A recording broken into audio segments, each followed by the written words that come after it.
In a village in the mountains of northern Turkey, people don't call across the valley. They whistle. Not a signal, not a code, a sentence. A full, complex, grammatically correct sentence carried on a single breath across a mile of open air, heard clearly on the other side. The village is called Kuşköy. It means, in Turkish, bird village. And for at least 4 centuries, its farmers have communicated across vast tea fields and hazelnut orchards in a language called Kuş Dili bird language that transforms the full Turkish vocabulary into varied pitch frequencies and melodic lines. The phrase, "Do you have fresh bread?" which in Turkish is "Taz ekmek var mı?" becomes, in bird language, 6 separate whistles made with the tongue, the teeth, and the fingers. When you first hear it, you think, that's clever. A shortcut. A trick farmers invented.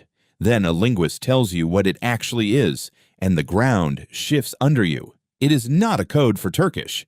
It adheres to the full lexical and syntactic rules of vocal Turkish. Every word, every tense, every question, whistled, not simplified. The same language, wearing a completely different body, and then the neuroscience arrives.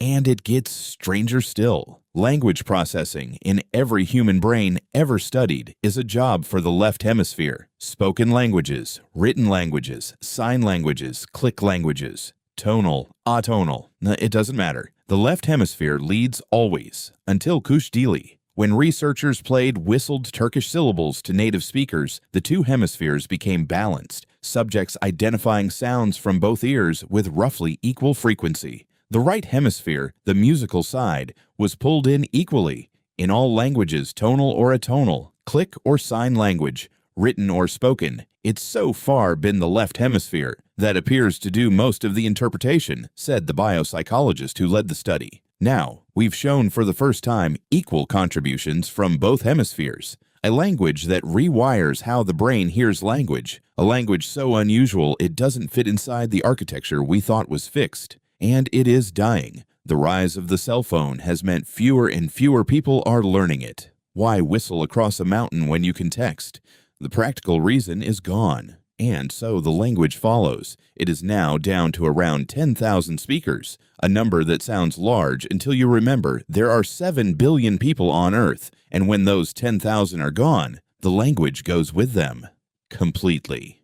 Forever. And here's the thing we almost never say out loud. A language dying doesn't just mean words are lost. With the death of a language, examples of human thinking and ways of expressing oneself are also lost. We talk about language like it's a vessel, a container for ideas that exist independently, waiting to be poured into whichever tongue is convenient. But that's not how it works. The Aka language of northeast India seems to lack a single word for world. The Tuvan people of Siberia have a word, kume, for a style of throat singing so connected to their landscape that only a native, shaped by that landscape, can fully understand it. These aren't just different words for the same thought. They are different thoughts, entire ways of carving up reality that don't exist in any other language on Earth. When the last speaker of a language dies, those thoughts die with them, not translated, not preserved, gone the way a color disappears when the only person who could see it closes their eyes. There were over 9,000 languages in the year 1000 AD. Today, there are fewer than 7,000. Forecasts suggest around 3,000 will disappear in this century alone.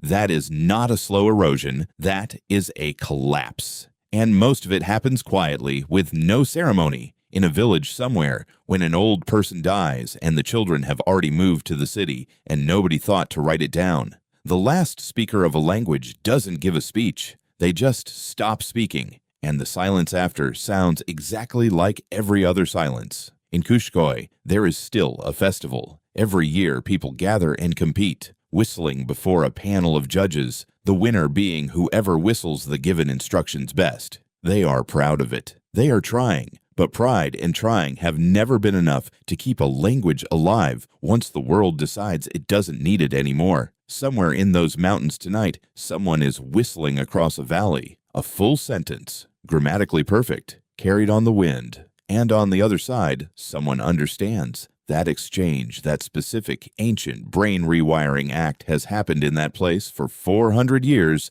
It may not happen for another 40. And when it stops, we won't just lose a language. We'll lose a proof that human minds can be built differently, that there are other shapes. But pride and trying have never been enough to keep a language alive once the world decides it doesn't need it anymore.